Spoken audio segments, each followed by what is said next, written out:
One survey ranks him as the 24th richest man in Britain and lives the life of true luxury in the Jersey tax haven of St Helier. His wealth wasn't inherited or won, he earned it. And like most self-made men, he was born with a knack, an intuitive ability to spot an opportunity and prosper from it. Blackburn in 1945 may have seemed a barren place from which to launch an empire. For a town which once boasted 200 mills and was a founding member of the Cotton Club, this was now a community scarred by war. But there were cars, and the early days of urban motoring provided a steady stream of accident-damaged vehicles for the backstreet garage run by Jack Walker and his father. The business was moderately successful, but it would never do much more than pay the rent. We had a sheet metal business, which was employing about 4 people plus myself, and we weren't really getting anywhere with a turnover of £6,000 in a year, and opportunities came along to develop the business. Her Majesty saw that not all Lancashire's eggs are in the basket of cotton. When the Queen visited Blackburn in 1955 to open an electronic components factory, Britain, like the rest of Western Europe, was in the middle of a rapid industrial expansion, and Jack Walker spotted his moment.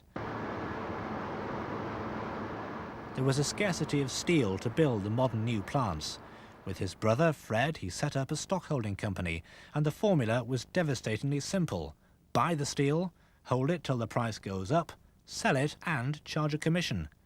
Success produced a 1 million square foot warehouse at Guide, so vast that workers would cycle from one section to another. It was probably the best specialised steels company in Britain, if not Europe. And he got that way by employing very good people, the best that he could find, investing in the best equipment and getting a competitive advantage by being better than other people. But the man who'd spotted the demand for steel in post-war Britain had the foresight to recognise when the market had peaked.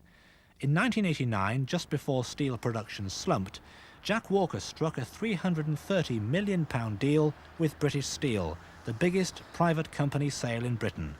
Walker had his millions. He may have bought the most expensive farmhouse in St Helier, but his roots were buried deep in Lancashire, and so was his dream, to revitalise the club and terraces that were part of his heritage. I would have been about really 15 when I started getting into the Rovers, and my memories of this ground being packed and always seemed a lot of excitement. But the good days were long gone, and by the 80s, Rovers were treading water in Division 2. With average gates down to 7,000, what Blackburn needed more than memories was money. The man who wasn't the owner, wasn't the chairman, and wasn't even a director, began to put his own funds into the club.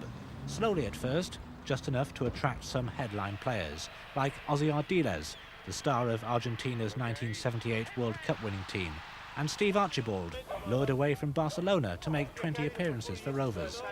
And it was Walker's money behind the failed, and some argued, the embarrassing bid to tempt Gary Lineker away from Spurs for £2 million. I've always loved Blackburn and Blackburn Rovers, and I could see them going very fast into the 3rd Division. And to get back from the 3rd Division, you know, it can take a long time. Money doesn't come into it. Once you're down there, you can't get the players and you can't get the atmosphere. And that's really decided I had to do something, and that's what I did it for. But as Rovers entered their 92nd year in the league, survival was the name of their game.